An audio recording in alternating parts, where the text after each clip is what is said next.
Yo quiero que me acompañéis, invitaros a abrir vuestras Biblias en Juan capítulo 6. Juan capítulo 6.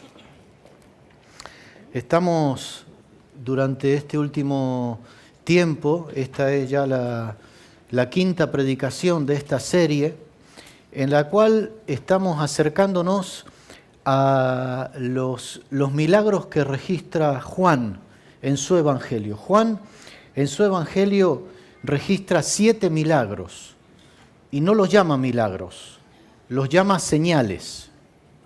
Los llama señales, semion en griego. Señales que apuntan a Jesucristo. Juan presenta a Jesucristo a lo largo de todo el Evangelio de Juan a partir de estas 7 señales, estos 7 milagros. Y durante estos domingos pasados vamos a continuar con la misma tónica, con el mismo paradigma de pensamiento. Estamos mirando en estas señales cómo señaliza Juan a Jesús, cómo muestra Juan a Jesús. Porque una señal tiene el propósito de apuntar en una determinada dirección, ¿no? Sería de tonto si alguien señala con el dedo en una determinada dirección, quedarnos nosotros mirando la punta del dedo. Y es lo que a veces hacemos. Nosotros, en lugar de mirar a dónde señala la señal, nos quedamos mirando en la señal. Y la señal tiene el propósito de llevarnos a Cristo. Amén. El otro día, hablando de la cuarta señal, la multiplicación de los panes y los peces, veíamos que Jesús les da una explicación a los discípulos y a los seguidores y les dice Jesús: vosotros me seguís no porque habéis visto las señales, sino porque comisteis el pan y os saciasteis. Es decir, os estáis quedando mirando la punta del dedo.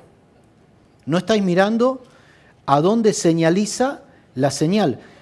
Y Jesús avanza en el desarrollo de su pensamiento y dice: mi carne es verdadera comida y mi sangre es verdadera. Es decir, esa señal de la multiplicación de los panes y los peces tenía por objeto mostrar a Cristo como el verdadero pan que sacia el hambre, la necesidad del ser humano. Amén. Y hemos hablado de 4 señales hasta ahora. ¿Quién se acuerda de cuál fue la primera? ¿Cuál fue la primera señal que muestra Juan? Qué alumnos aventajados que hay. La conversión del agua en vino en las bodas de Caná, la primera señal que hizo Jesús. La segunda señal fue la sanidad del hijo del noble. La tercera señal, la sanidad del paralítico en el estanque de Betesda. La cuarta señal, lo dijimos recién, la multiplicación de los panes y los peces. La quinta señal, vamos a dar lectura a la palabra del Señor, ¿sí? Juan capítulo 6, versículo 16. Dice así: al anochecer descendieron sus discípulos al mar y entrando en una barca iban cruzando el mar hacia Capernaum. Estaba ya oscuro y Jesús no había venido a ellos. Y se levantaba el mar con un gran viento que soplaba. Cuando habían remado como 25 o 30 estadios, esto equivale a unos 4 o 5 kilómetros, 25 o 30 estadios, vieron a Jesús que andaba sobre el mar y se acercaba a la barca y tuvieron miedo. Mas él les dijo: yo soy, no temáis. Ellos entonces con gusto le recibieron en la barca, la cual llegó enseguida a la tierra a donde iban. Amén, amén. Vamos a orar. Señor, en esta mañana te damos gracias por poder abrir las Escrituras. Te doy gracias por poder estar reunido con mis amados hermanos en este lugar y todos juntos te queremos pedir que nos hables, que nos alimentes con el pan que tienes para cada uno de nosotros en esta hora. Te ruego que uses mi vida como canal de bendición, que me asistas con tu gracia para poder compartir con mis hermanos los pensamientos, las reflexiones, la palabra que has puesto en mi corazón. En el nombre del Señor Jesús. Amén. Amén. Este pasaje es un pasaje que tiene una estructura muy sencilla. No estoy predicando sin bosquejo, tengo mis chuletas acá. Los que están mirándome medio nervioso, diciendo, está predicando de memoria, tengo mis ayudas visuales aquí. Este pasaje es un pasaje que tiene una estructura muy, muy sencilla. Jesús toma la iniciativa de mandar a los discípulos en una determinada dirección. No van porque quieren, es Jesús el que los introduce en esa dirección. Se produce una tormenta, una tempestad. Vemos en el versículo 18 cómo se encuentran los discípulos en esa circunstancia. Y finalmente el desenlace es Jesús viniendo a los discípulos y rescatándolos y revelándose a ellos de una manera muy especial, muy significativa. Ahora, yo en esta mañana lo que quisiera, hermanos, como estamos haciendo en esta serie de reflexiones, tratando de encontrar algunas aplicaciones prácticas orientadas específicamente a esta tónica, a esta idea, a este paradigma de pensamiento. ¿Cómo nos revela a Jesús Juan a través de cada una de las señales que él registra? Yo quisiera destacar 5 aspectos específicos que podemos encontrar, tal vez muy sencillo en esta mañana, pero yo le pido al Espíritu Santo del Señor que pueda aplicar esta palabra a nuestras vidas para que nosotros que también muchas veces nos vemos sumidos en tormentas, en situaciones de conflicto, podamos sabernos en las manos del Señor y cómo poder reconocer a Jesús en medio de nuestras circunstancias. Amén. El primer aspecto que quiero destacar, el primer aspecto es el Jesús que Juan nos presenta en esta señal, es el Jesús que muchas veces, y por amor, pero intencionalmente, nos sume, nos introduce en determinadas tormentas en la vida. ¿Cuántos saben de qué estoy hablando? No todas las tormentas que enfrentamos en la vida son porque Jesús nos metió en ellas. En algunas nos metimos solos. ¿Sí o no? Es más, en más de una nos hemos metido solitos. Pero la palabra del Señor nos muestra, y este es un ejemplo claro, de que hay tormentas, hay realidades, hay circunstancias en nuestra vida que son provocadas directamente por el Señor y con un propósito excelente, con un propósito bueno para cada una de nuestras vidas. Jonás se metió en una tormenta como consecuencia de desobedecer, pero los discípulos estaban obedeciendo a Jesús.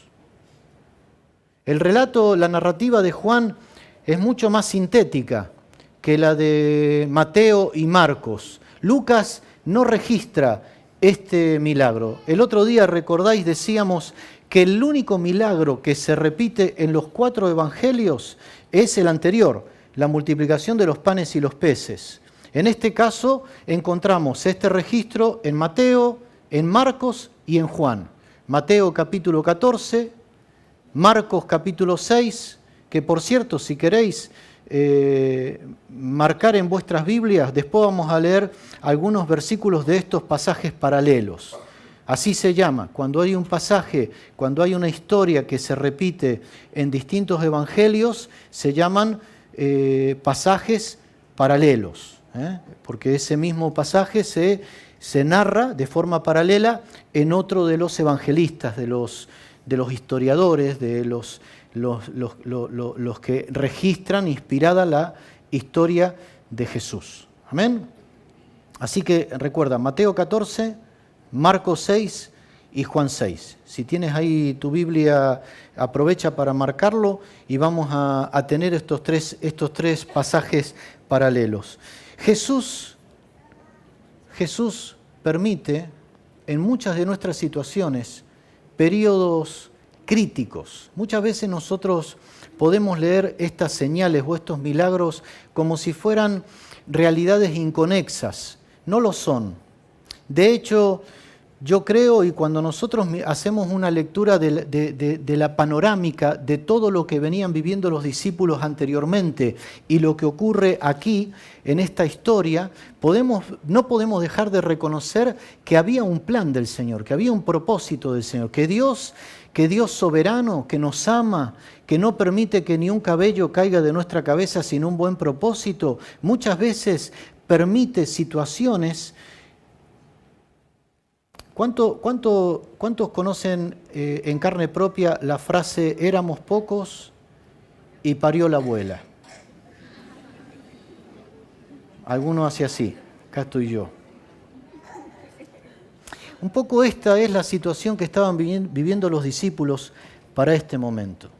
Si tú le echas un vistazo en tu Biblia a las distintas secuencias que habían experimentado los discípulos en el último tiempo, especialmente, por ejemplo, en Marcos, se ve de una forma muy notable cómo los discípulos ya venían tocados, ya venían afligidos, ya vivían experimentando probablemente uno de los periodos de mayor estrés y angustia que tuvieron hasta la fecha.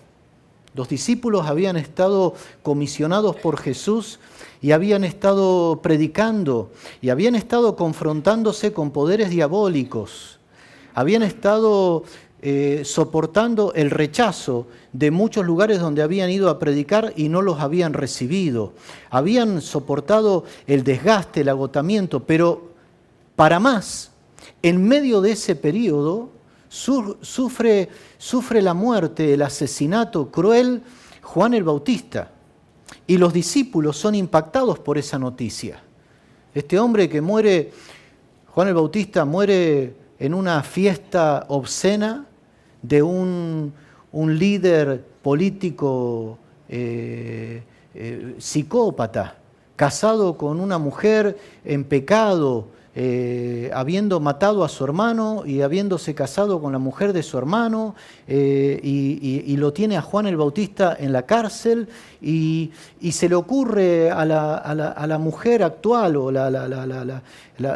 se le ocurre la idea de pedir la cabeza de Juan el Bautista. Los discípulos, en medio de este proceso en el que habían estado predicando, reciben el impacto de esta noticia y llegan a Jesús, alegres y tristes al mismo tiempo, alegres porque habían estado predicando y habían estado proclamando el Evangelio y habían visto las manifestaciones del poder del Señor, tristes por el desgaste, por el agotamiento, por el cansancio y por la noticia de Juan el Bautista.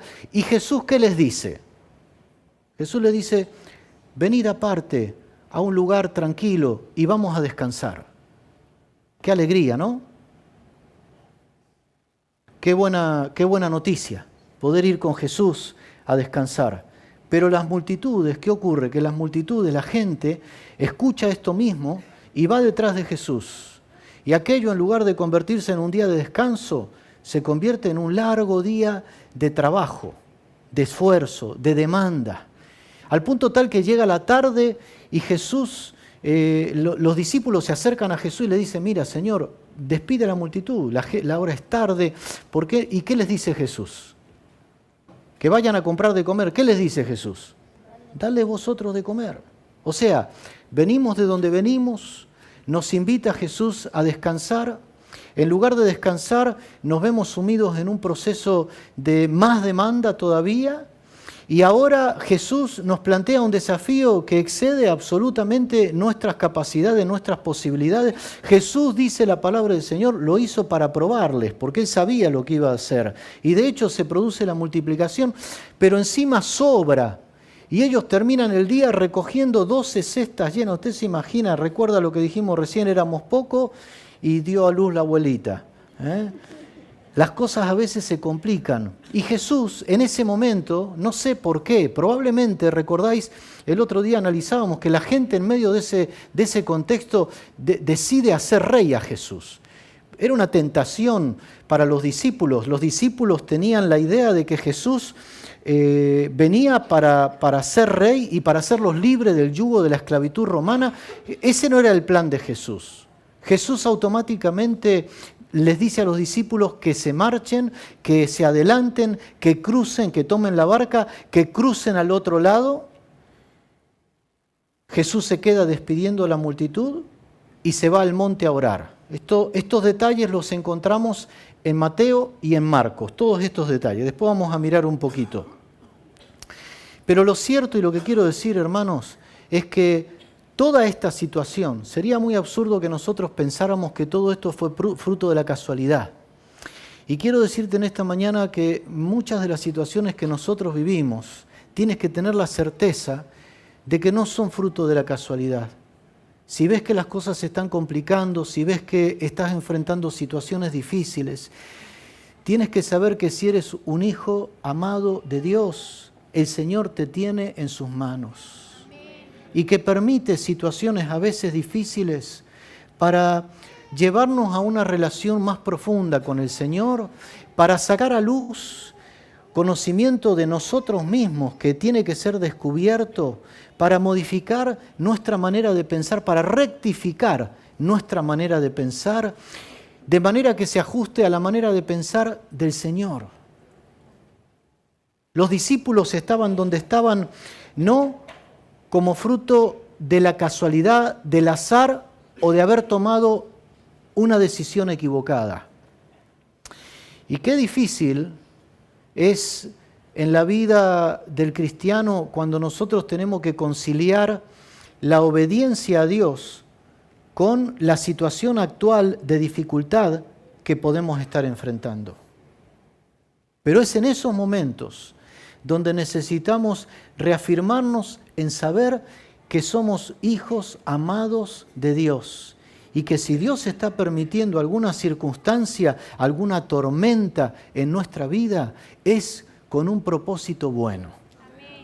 Así que lo primero que vemos en este pasaje es que esa tormenta no fue casualidad, fue una tormenta que el Señor mismo permitió y a la cual el Señor mismo los dirigió. ¿Alguien puede pensar que el Señor no sabía que iban a enfrentar esa tormenta? ¿Alguien puede pensar que esto fue fruto de la casualidad? En absoluto. El Señor estaba tratando y acompañando a los discípulos en todo este proceso. Lo segundo, muy sencillo, pero lo segundo que podemos observar en este pasaje es el hecho de que el Jesús que nos presenta Juan es el Jesús que nos acompaña en nuestras tormentas. Nos presenta al Jesús que nos acompaña en medio de las situaciones difíciles que nosotros podemos estar enfrentando. Mira, acompáñame a Mateo. Vamos a leer Marcos capítulo 6, versículo 46 al 48. Marcos capítulo 6, versículos 46 al 48. Mira cómo detalla Marcos, que es muy específico. El evangelista de Marcos tiene dos características sobresalientes. Cuando uno lee Marcos, tiene que tener en cuenta esto.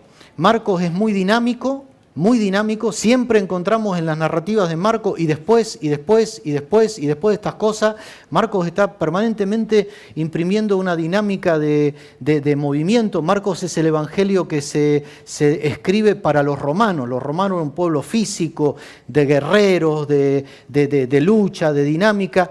Y otra de las características es que es muy detallista y registra muchos detalles que otros evangelios no registran. Miradas, y mirándolo Jesús, y sentado y puesto en pie, registra muchos detalles. Esta no es la excepción. Dice, y después, ves una vez más, está permanentemente en esta dinámica, y después que los hubo despedido, se fue al monte a orar.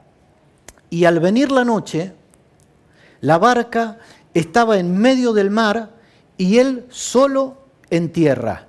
Y viéndoles remar con gran fatiga, porque el viento les era contrario, cerca de la cuarta vigilia de la noche, vino a ellos.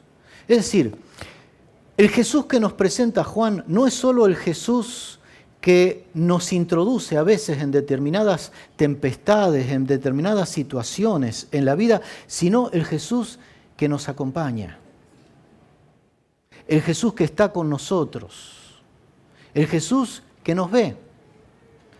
Y Juan está registrando de una forma tan preciosa este detalle.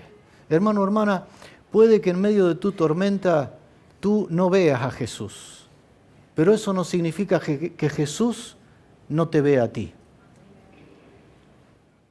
Nosotros somos realmente prisioneros de nuestra propia subjetividad, de nuestra humanidad, de nosotros mismos, de nuestra percepción, de nuestro análisis. Somos presos de eso.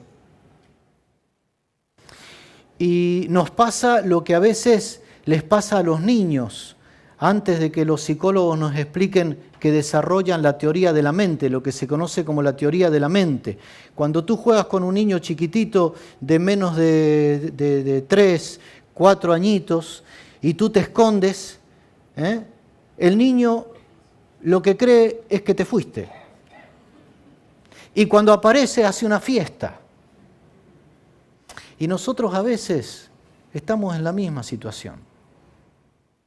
Nosotros creemos que porque nosotros nos vemos a Jesús, Jesús no nos ve a nosotros. Y este pasaje nos muestra de una forma muy sencilla que este Jesús que se nos revela en esta señal es el Jesús que no solo nos introduce a veces en determinadas tempestades, sino que no nos pierde de vista, que está intercediendo por nosotros, que conoce nuestra realidad, que sabe específicamente lo que estamos enfrentando. Todo esto lo registra aquí Marcos de una forma brillante. Jesús desde el monte oraba, los miraba, intercedía por ellos, conocía sus circunstancias, sabía en qué dirección soplaba el viento, sabía a qué distancia estaban de la costa. Jesús los veía. Hermano, hermana, en esta mañana yo te quiero decir en el nombre del Señor, no permitas que tu percepción subjetiva, que tu análisis de ti mismo distorsione la verdad. Y la verdad es que Dios te mira, Dios te ama, Dios te conoce, Dios conoce tus circunstancias, Dios sabe cómo está tu familia, cómo está tu corazón, qué tan fuerte sopla el viento de cara, cuáles son tus esfuerzos, qué estás haciendo tú para superarlo. Dios te conoce. El Jesús que nos revelan los evangelios es el Jesús que no solamente nos introduce, sino que también nos acompaña con su presencia, con su palabra. Nosotros puede que no lo percibamos, pero el hecho de que yo no perciba algo, el hecho de que yo no me dé cuenta de algo, no significa que eso no sea realidad. Y por encima de mis pensamientos y por encima de mis percepciones está la palabra y la promesa de aquel que no defrauda. En tercer lugar, este pasaje nos muestra de una manera muy sencilla que el Jesús que me presenta Juan es el Jesús que viene a mí en mis situaciones, en mis tormentas, que viene a mi realidad, que se hace presente. ¿Cuándo? ¿Cómo? Ese es otro tema. Porque nosotros muchas veces en medio de nuestra tormenta queremos seguir ejerciendo de Dios y pretendemos decirle a Dios cómo tiene que venir, cuándo tiene que venir, a qué hora tiene que venir, qué es lo que tiene que hacer, ¿sí o no? ¿Cuántos saben de qué estoy hablando? ¿Cuántos muchas veces hemos caído en la tentación de creer que nuestros planes son mejores que los planes de Dios? Por eso la palabra de Dios nos exhorta y nos dice, ¿no sabéis que mis pensamientos son más altos que vuestros pensamientos? Mis caminos son más altos que vuestros caminos. Así como está distante el cielo de la tierra, así son mayores. El Señor sabe a qué hora va a venir y cómo va a venir. Yo me pregunto, ¿por qué el Señor viene caminando sobre el agua? ¿Por qué no se hizo presente así en un plisplas, allí, en la barca? ¿Por qué no vino en un, no sé, en un avión, no porque en un helicóptero, en un globo aerostático, había mucho viento, no sé? ¿Por qué no de otra? ¿Por qué de esta forma? ¿Sabes? La palabra del Señor nos enseña, y Jesús estaba tratando con los discípulos. La palabra de Dios nos enseña que el Señor no hace las cosas por casualidad, no hace las cosas al azar, no actúa por improvisación. El Señor, conocedor del mundo, de la cosmovisión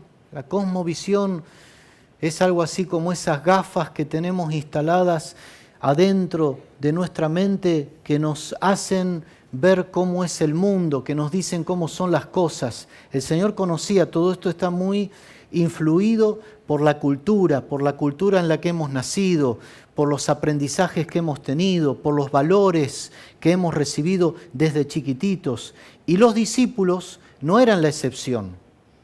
Los discípulos habían nacido en una cultura, en un contexto en el que para ellos y para la cosmología, para la forma de interpretar el mundo, todo lo concerniente a la naturaleza, al mar, al mundo de la oscuridad, de la noche, representaba lo desconocido, lo incontrolable, lo caótico, lo que estaba en el mundo, en el submundo de los demonios, de los poderes espirituales. En su forma de pensar, esto era dado por la cultura, por la tradición, por los esquemas de pensamiento que ellos tenían instalados. ¿Cuántas de nuestras formas de interpretar y de pararnos ante la realidad tienen que ver con todo esto? Y Jesús, repito, para quien todas estas cosas no son resultado de la improvisación, de la casualidad, decide venir a ellos caminando sobre las aguas. Yo creo que Jesús les estaba queriendo comunicar a sus discípulos que Él es el que creó el universo, el que controla. Aquel que creó el agua no tiene poder de caminar sobre las aguas, hermanos. Aquel que creó los vientos, aquel que creó el universo. Muchos intérpretes de las Escrituras, ateos, agnósticos, buscan la forma de negar la realidad del milagro en esta narrativa. Nosotros creemos que aquí la Escritura sencillamente nos registra un milagro. El hecho de que Jesús tiene todo el poder, aquel que es el creador del universo, les estaba comunicando a sus discípulos en medio de sus circunstancias que el creador de las leyes de la naturaleza está por encima de las leyes de la naturaleza. Y yo te quiero decir en el nombre del Señor en esta mañana que tal vez tú estás enfrentando una situación que excede todo lo controlable, que piensas que puede estar incluso influida por obras del mal para destruir tu vida. Quiero decirte en el nombre del Señor que por encima de todo esto está el Rey de Reyes, el Señor de Señores, aquel que creó el universo, aquel que lo sustenta, aquel que tiene todo el poder para transformar, para cambiar, para hacer milagros, para venir a tu vida por encima de toda circunstancia, por muy hostil que ésta pueda parecer. Jesús les estaba diciendo a los discípulos, literalmente, las olas, la tormenta, el viento están debajo de mis pies. Y así venía Jesús hacia ellos. Pero ¿qué ocurre?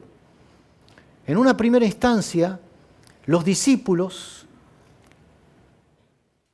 prisioneros de su subjetividad, empiezan a interpretar y empiezan a especular, porque ahora veían, pero veían mal. Y veían a Jesús que venía hacia ellos. Y Mateo y Marcos dice que estos hombres empiezan a gritar, estaban aterrorizados, estaban llenos de pánico y empiezan a especular con que aquel que viene caminando sobre las aguas es un fantasma. ¿Cuántas veces el problema no es la situación? El problema es la interpretación que nosotros hacemos de la situación. ¿Sí o no? El problema no está afuera, el problema está adentro. Y nuestros pensamientos, nos dicen los neurólogos, los neurocientíficos, hoy en día que se ha avanzado tanto en todo el estudio de la plasticidad neuronal, nos dicen, y literalmente es un hecho, que nuestra mente, nuestra manera de pensar modifica nuestro cerebro. Esto es un hecho.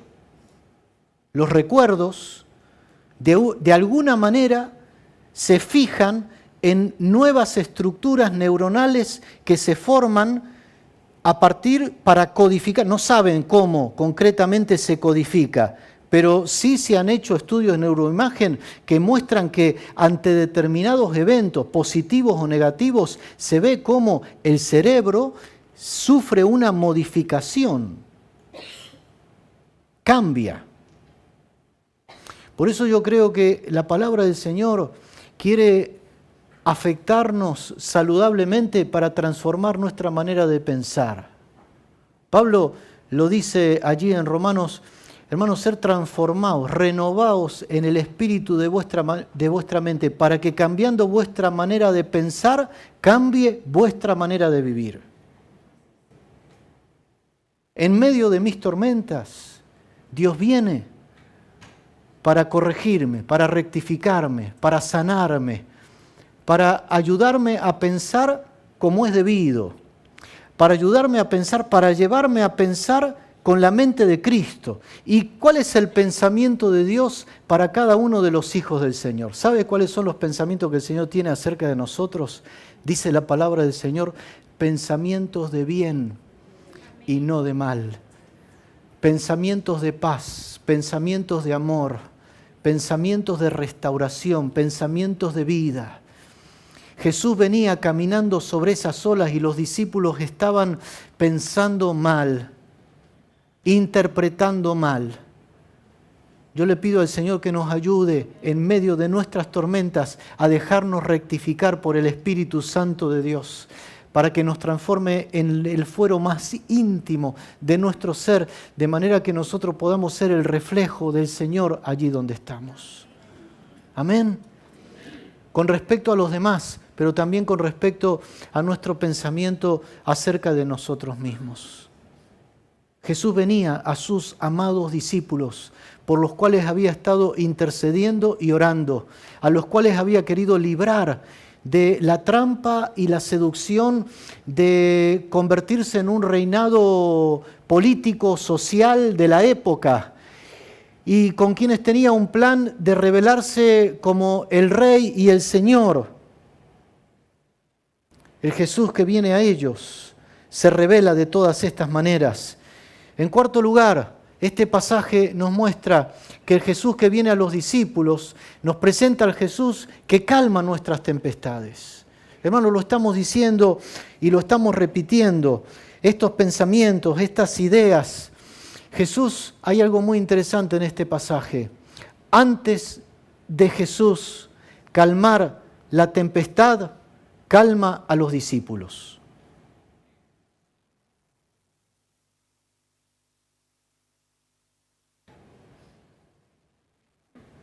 A veces el problema, como estamos diciendo, no está tanto en la tormenta, sino en la tormenta que hay en mi interior. Porque tú dices, yo te pregunto, ¿cuántos desayunaron hoy? ¿Cuántos desayunaron hasta más de la cuenta? Y yo que hoy desayuné suavecito, fruta y tal. Pero ahora cuando veía las imágenes de las pizzas esas, se me hizo agua a la boca. Porque esos estímulos visuales activan nuestro cerebro y automáticamente nos preparamos, empezamos a segregar los jugos gástricos, y los jugos no sé cómo, ya nos preparamos. Y algunos ahora mismo, mientras yo estoy contando todo esto, estáis diciendo, cambia de tema, Daniel, cambia de tema que ya es tarde. Cómo nuestros pensamientos nos modifican y alteran nuestra realidad interior. Y es interesante lo que dice la palabra del Señor, porque Jesús, antes de calmar la tempestad, les dice, Mateo y Marcos registran esa frase añadida, tened ánimo, tened ánimo. Juan va directamente al grano, Juan revela a Jesús, Juan está centrado en Jesús.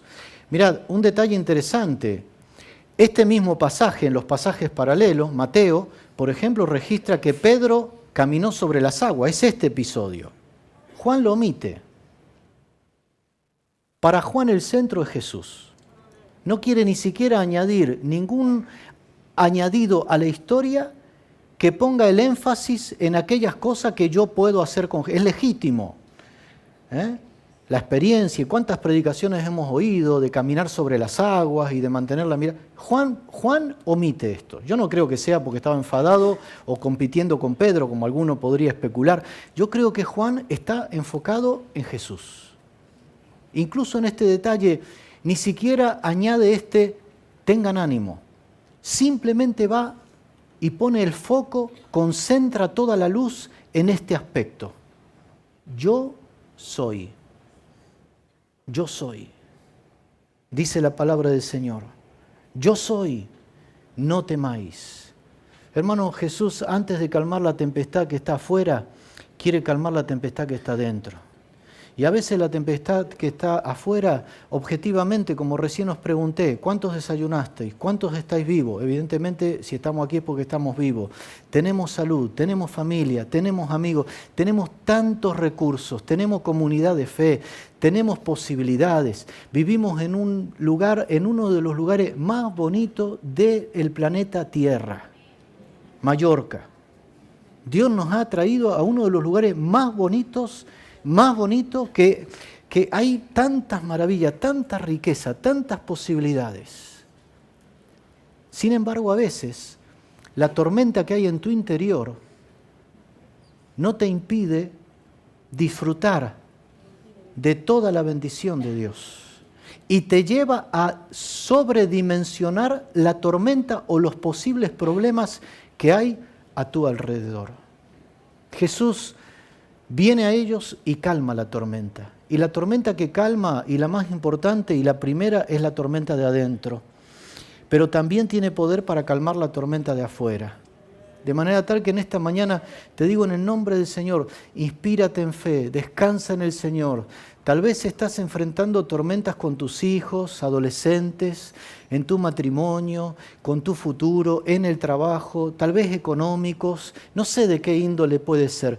Mira, hermano, el mismo Dios que tiene poder para infundir paz en nuestros corazones, también tiene el poder de intervenir en nuestra realidad y en nuestras circunstancias. Él tiene todo el poder, todo el poder. Y así lo hizo. Este pasaje nos muestra que Jesús hace el milagro y ellos reciben a Jesús en su barca. Y en quinto y último lugar ocurre algo que para nosotros, si no hacemos una lectura detallada y con un análisis adecuado del texto sagrado, podría pasarnos desapercibido. Pero aquí la expresión que Jesús utiliza es tremendamente significativa. Al versículo 20 me refiero. Mas Él les dijo, yo soy. Yo soy. Y esto no es una frase cualquiera.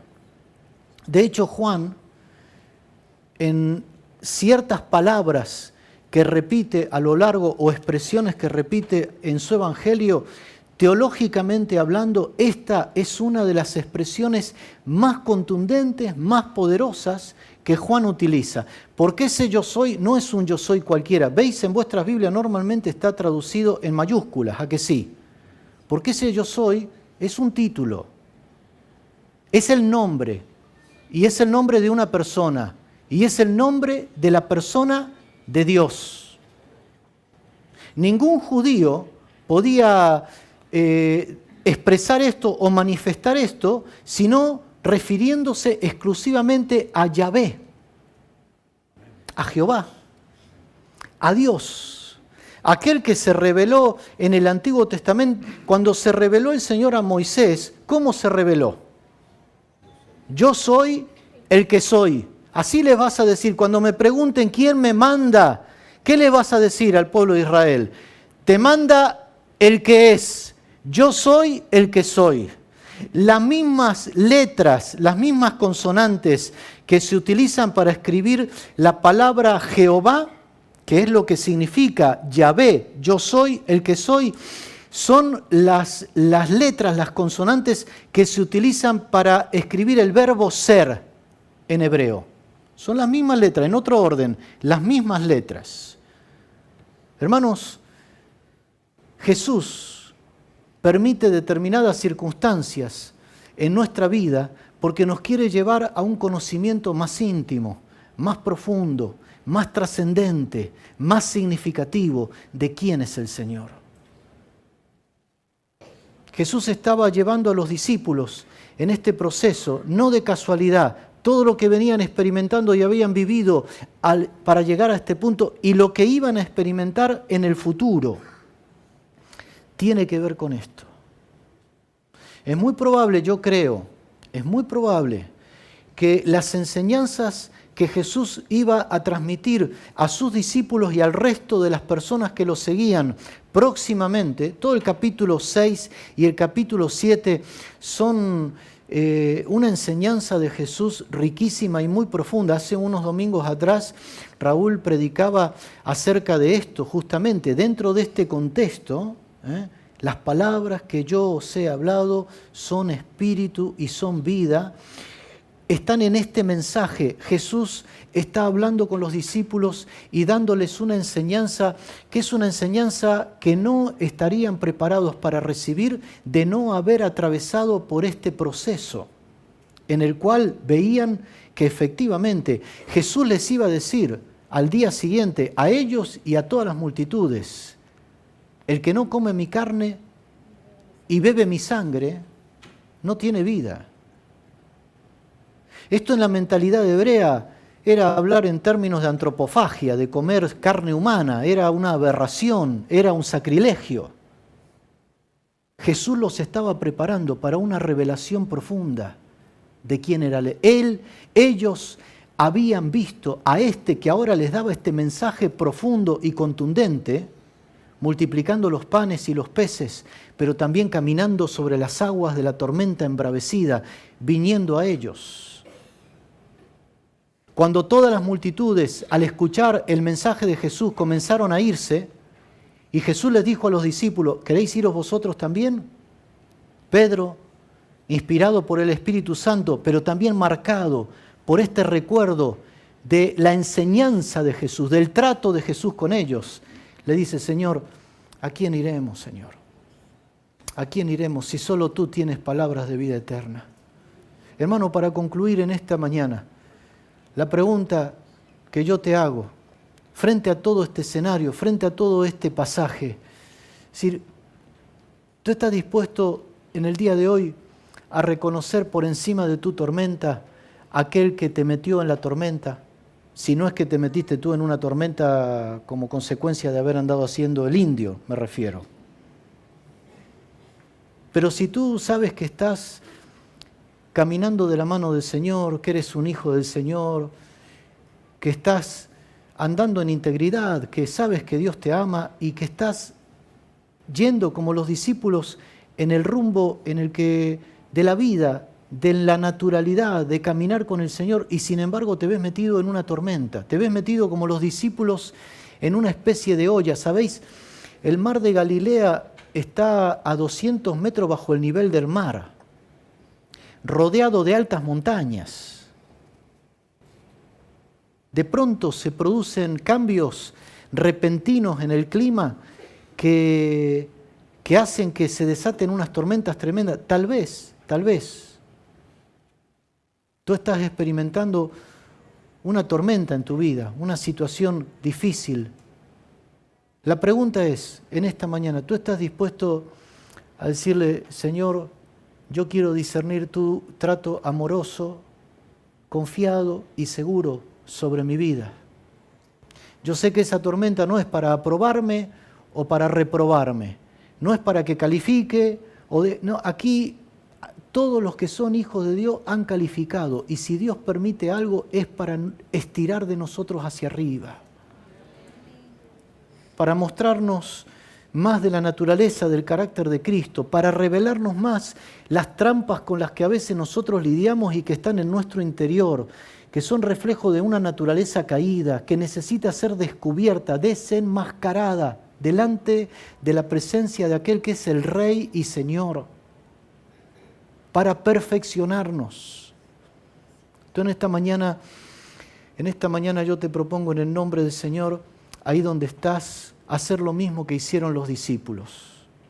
Los discípulos frente a todo esto se postraron a los pies de Jesús, lo invitaron a entrar en su barca y le adoraron. Los discípulos eran monoteístas. Ellos sabían que solamente se adora a Dios.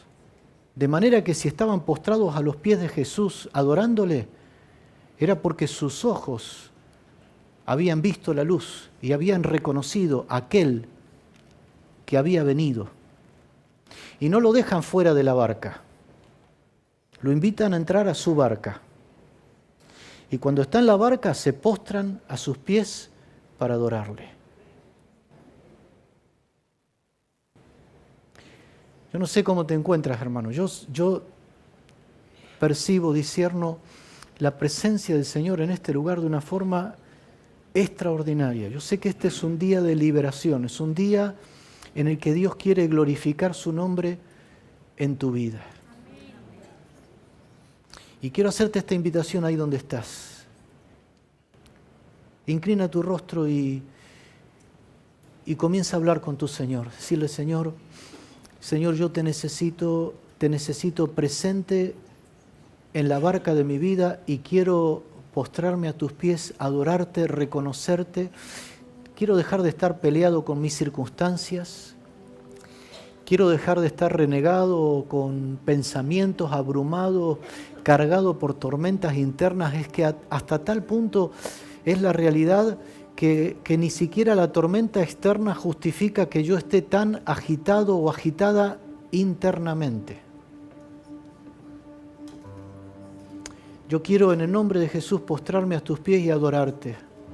Saber que tú me amas, que soy objeto de tu amor, de tu gracia, de tu favor, de tu misericordia. En el nombre de Jesús, en el nombre de Jesús.